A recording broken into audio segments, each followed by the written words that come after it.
Bonjour à tous, j'espère que vous allez bien. Je suis Kondo Emmanuel Junior, âgé de 22 ans. Aujourd'hui, jeune directeur général dans une entreprise. De là, quelques années en arrière, je n'aurais pas dû. En fait, j'ai été détecté d'un cancer depuis 2021 à l'hôpital district de Bonasama. Mon oncologue là-bas. Alors aujourd'hui, je parle de cellules souches parce que cela m'a sauvé la vie. Depuis 2021 que j'ai été détecté du cancer, je marchais de chimio en chimio. Mais en 2023, plus précisément au mois de juin 2023, que j'ai commencé à prendre les cellules souches. Je puis vous dire qu'aujourd'hui, je n'ai plus jamais rechuté, je n'ai plus jamais refait les chimiothérapies. Souffrant d'un sarcome de Kaposi, c'est-à-dire un problème de cancer de peau, je ne pouvais marcher, ça m'a causé des problèmes aux poumons, ça m'a causé énormément de problèmes. Pour ceux qui veulent vérifier, peuvent voir ma peau, elle est là.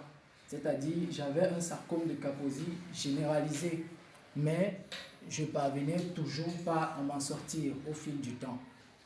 Aujourd'hui, quand j'ai découvert les cellules souches, j'ai pris ces cellules souches comme il me l'indiquait, comme il me le disait, et je puis vous dire aujourd'hui que le monsieur ou alors le jeune homme que vous voyez devant vous, pour ceux qui me connaissent, je peux vous faire comprendre que je ne souffre plus des mêmes maux. Même à l'hôpital, j'ai fait mes examens tout récemment, pareillement, que ce soit à la garnison militaire où on faisait des ponctions pleurales, où on me retirait des liquides. Est-ce qu'on peut voir ces liquides-là, s'il vous plaît? Sans souci, c'est là. J'ai mes preuves, j'ai même mes carnets, c'est vrai. Si on m'avait demandé, je serais venu avec. Mais, comme je vous ai fait comprendre, voilà, quand on retirait, quand on faisait la ponction, c'était là. Ici, quand on me retirait les liquides, c'était 2 litres. La ponction pleurale à la garnison militaire de Bonanjo. C'est là-bas qu'on me faisait mes ponctions. Le pneumologue de la garnison militaire. C'est lui qui te vidangeait ça? Effectivement. Quelle est la suite? La suite, aujourd'hui, je peux dire que je peux grimper 3 niveaux sans aucune inquiétude.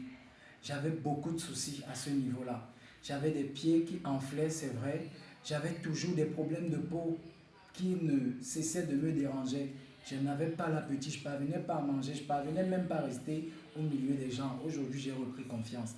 J'ai repris confiance et même le médecin, mes 2 médecins, je dis bien mon oncologue, le colonel et le militaire me disent de continuer avec les cellules souches parce qu'ils voient qu'avec moi ça fonctionne.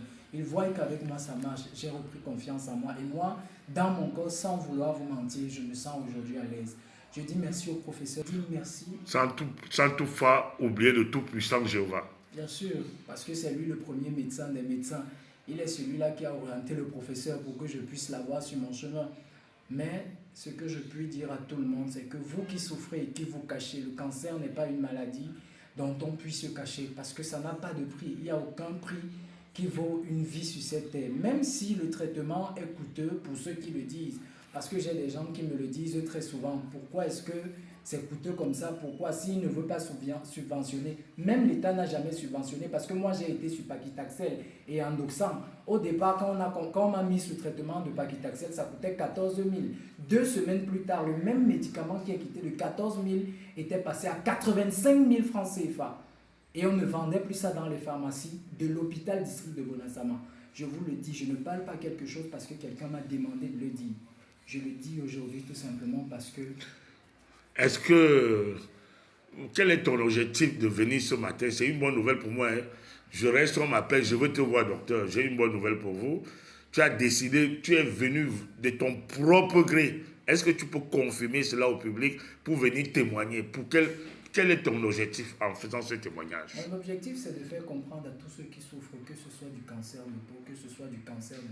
Peu importe leur type de cancer, c'est de pouvoir leur faire comprendre que c'est vrai, on peut aller faire les séances de chimio, mais n'oublions pas d'essayer quelque part. Mon objectif aussi, c'est de leur faire comprendre qu'il faut savoir tout essayer, surtout sur le plan de la santé. Et mon objectif, quand je vous ai appelé, c'était pour vous dire merci parce qu'après un examen, 2 examens, 3 examens, aujourd'hui je suis à mon 4e examen et c'est la raison pour laquelle j'ai décidé de faire mon témoignage. Merci, hein? Merci beaucoup vraiment pour ton témoignage qui va édifier plus d'un, les sceptiques, ceux qui doutaient encore. Merci beaucoup.